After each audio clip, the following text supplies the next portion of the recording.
السلام علیکم ورحمۃ اللہ وبرکاتہ۔ الحمدللہ رب العالمین والصلاة والسلام علی اشرف الانبیاء والمرسلین نبینا محمد وعلی آلہ وصحبہ اجمعین ومن تبعہم بإحسان الی یوم الدین۔ الحدیث الثامن عشر، حدیث نمبر 18۔ عن ابی ذر جندب بن جنادہ وأبي عبد الرحمن معاذ بن جبل رضي الله تعالى عنهما عن رسول الله صلى الله عليه وسلم قال: اتق الله حيثما كنت وأتبع السيئة الحسنة تمحها وخالق الناس بخلق حسن، رواه الترمذي وقال حديث حسن، وفي بعض النسخ حسن صحيح۔ ابو ذر جندب بن جنادہ اور ابو عبد الرحمن معاذ بن جبل رضی اللہ تعالی عنہما رسول اللہ صلی اللہ علیہ وسلم سے روایت کرتے ہیں کہ آپ صلی اللہ علیہ وسلم نے فرمایا: اتق اللہ حیث ما کن، جہاں کہیں بھی رہو اللہ تبارک و تعالیٰ سے ڈرتے رہو۔ وَأَتْبِعِ السَّيِّئَةَ الْحَسَنَةَ تَمْحُوهَا، اور برائی ہو جانے کے بعد نیکی کرو، وہ اسے مٹا دے گی۔ وَخَالِقِ النَّاسَ بِخُلُقٍ حَسَنٍ، اور لوگوں کے ساتھ اچھا برتاؤ کرو۔ اس حدیث کو امام ترمذی نے روایت کیا ہے اور کہا ہے کہ یہ حدیث حسن ہے، اور بعض نسخے کے اندر ہے کہ انہوں نے کہا کہ یہ حدیث حسن صحیح ہے۔ اس حدیث کے اندر کئی نقاط کی روشنی میں گفتگو کریں گے۔ سب سے پہلی چیز تو یہ ہے کہ یہ حدیث اپنے تینوں جملوں کے اندر اللہ تبارک و تعالیٰ کے حقوق، بندوں کے حقوق اور خود انسان کے اپنے نفس کے حقوق کو مشتمل ہے۔ یہ تینوں جملے جو ہے، یہ جملے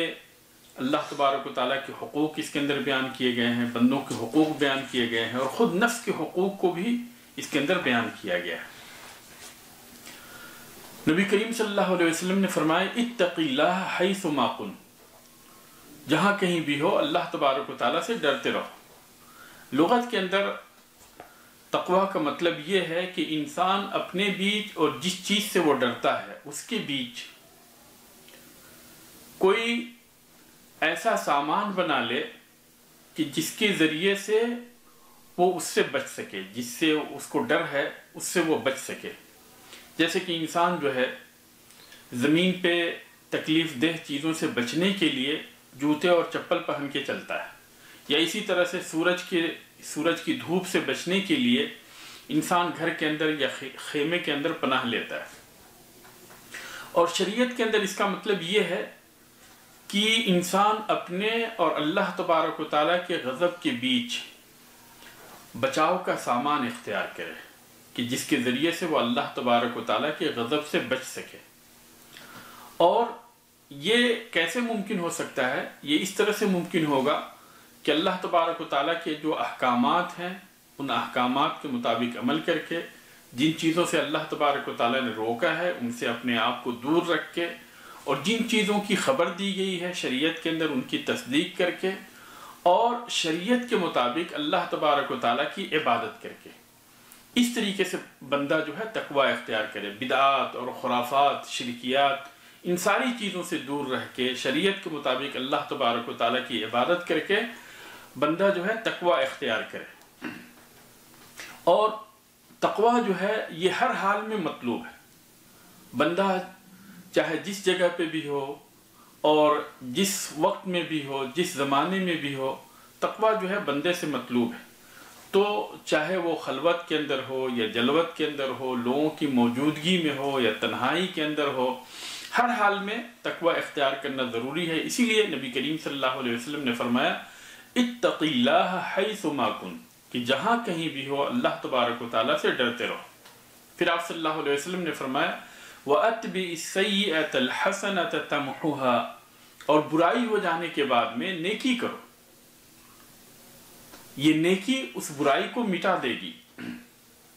تو انسان سے اگر برائی ہو جائے تو برائی ہونے کے بعد میں اس برائی سے توبہ کرے، کیونکہ توبہ بھی نیکی ہے، اور توبہ انسان کے چھوٹے اور بڑے سارے گناہوں کو مٹا دیتی ہے۔ اور اسی طریقے سے بندہ جو ہے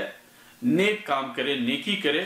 کیونکہ نیکی بھی جو ہے انسان کے چھوٹے گناہوں کو مٹا دیتی ہے، البتہ اگر بڑے گناہ ہیں تو ان سے توبہ شرط ہے۔ پھر اس کے بعد میں نبی کریم صلی اللہ علیہ وسلم نے فرمایا وَخَالِقِ النَّاسَ بِخُلُقٍ حَسَنٍ، کہ لوگوں کے ساتھ اچھا برتاؤ کرو۔ یہ انسان سے ہر وقت مطلوب ہے کہ وہ لوگوں کے ساتھ بہترین برتاؤ کرے، اور لوگوں کے ساتھ ایسا ہی برتاؤ کرے جس طرح کا برتاؤ وہ خود یعنی لوگوں سے چاہتا ہے کہ لوگ اس کے ساتھ جس طرح کا برتاؤ کرنا، یعنی جس طرح کا برتاؤ یہ چاہتا ہے کہ لوگ اس کے ساتھ کریں،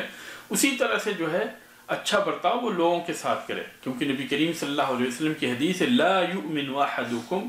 حتی یحب لاخیہ ما یحب لنفسہ، کہ تم میں سے کوئی شخص اس وقت تک مومن نہیں ہو سکتا جب تک کہ وہ اپنے بھائی کے لیے بھی وہی چیز پسند نہ کرے جو اپنے نفس کے لیے پسند کرتا ہے۔ اور دوسری جگہ نبی کریم صلی اللہ علیہ وسلم نے فرمایا فمن احب ان یزحزح عن النار ویدخل الجنہ فلتأتہ منیتہ وہو یؤمن باللہ والیوم الآخر، کہ جو انسان یہ چاہتا ہے کہ اسے جہنم سے دور کر دیا جائے اور اسے جنت کے اندر داخل کیا جائے، تو اس کی موت اس حالت میں آنی چاہیے کہ وہ اللہ اور آخرت کے دن کے اوپر ایمان رکھنے والا ہو۔ وَلْيَأْتِ إِلَى النَّاسِ الَّذِي يُحِبُّ أَن يُؤْتَ إِلَيْهِ، اور لوگوں کے ساتھ ویسا ہی برتاؤ کرے جس طرح کا برتاؤ وہ چاہتا ہے کہ لوگ اس کے ساتھ کریں۔ اور اسی طریقے سے اللہ تبارک و تعالیٰ نے نبی کریم صلی اللہ علیہ وسلم کی جو صفت بیان کی، اس کے اندر اللہ تبارک و تعالیٰ نے نبی کریم صلی اللہ علیہ وسلم کے بارے میں فرمایا کہ یہ اخلاق کے سب سے اونچے مقام پر فائز ہے۔ اور عائشہ رضی اللہ تعالیٰ عنہ کی حدیث میں ہے، وہ کہتی ہیں کہ ان خلقہ القرآن، کہ نبی کریم صلی اللہ علیہ وسلم قرآن کے عملی نمونہ ہیں، جیسا کہ مسلم شریف کی روایت ہے۔ تو یہ حدیثیں اور اس طرح کی دوسری ساری حدیثیں، ان ساری حدیثوں کے اندر اس بات کی دلیل ہے کہ لوگ ہمیشہ جو ہے لوگوں کے ساتھ، ہر کسی کو لوگوں کے ساتھ جو ہے اچھا برتاؤ کرنا چاہیے، اور یہ چیز جو ہے مطلوب ہے، شریعت اس کا ہم سے مطالبہ کرتی ہے۔ اس حدیث سے جو مسئلے ثابت ہوتے ہیں، جو فوائد ہمیں حاصل ہوتے ہیں، ان میں سے پہلی چیز تو یہ ہے کہ نبی کریم صلی اللہ علیہ وسلم ہمیشہ اپنی امت کے لوگوں کو نصیحت کرتے رہتے تھے، اور یہ حدیث مختصر سی حدیث ہے لیکن یہ عظیم ترین نصیحت کو شامل ہے۔ دوسری چیز یہ ہے کہ بندہ چاہے جہاں کہیں پہ بھی ہو اور جس جگہ پہ بھی ہو اور جس زمانے میں بھی ہو، ہر جگہ اور ہر وقت جو ہے وہ اللہ تبارک و تعالیٰ کے تقوی کو اختیار کرے، جس کا کہ اس حدیث کے اندر حکم دیا گیا ہے۔ اسی طرح سے اگر کسی سے غلطی ہو جاتی ہے، برائی ہو جاتی ہے، تو برائی کے فوراً بعد نیکی کرے تاکہ وہ نیکی جو ہے اس کی برائی کو مٹا دے۔ اور نیکی جو ہے اس حدیث سے یہ بھی پتہ چلتا ہے کہ نیکی جو ہے انسان کی برائی کو مٹا دیتی ہے۔ اور اسی طریقے سے اس حدیث کے اندر ہمیں اس بات کو ابھارا گیا ہے، اس بات کے اوپر زور دیا گیا ہے کہ ہم لوگوں کے ساتھ بہترین معاملہ کریں۔ اللہ تبارک و تعالیٰ سے دعا ہے کہ اللہ تبارک و تعالیٰ ہمارے دل کے اندر تقوی اور پرہیزگاری پیدا کر دے، اور ہمارے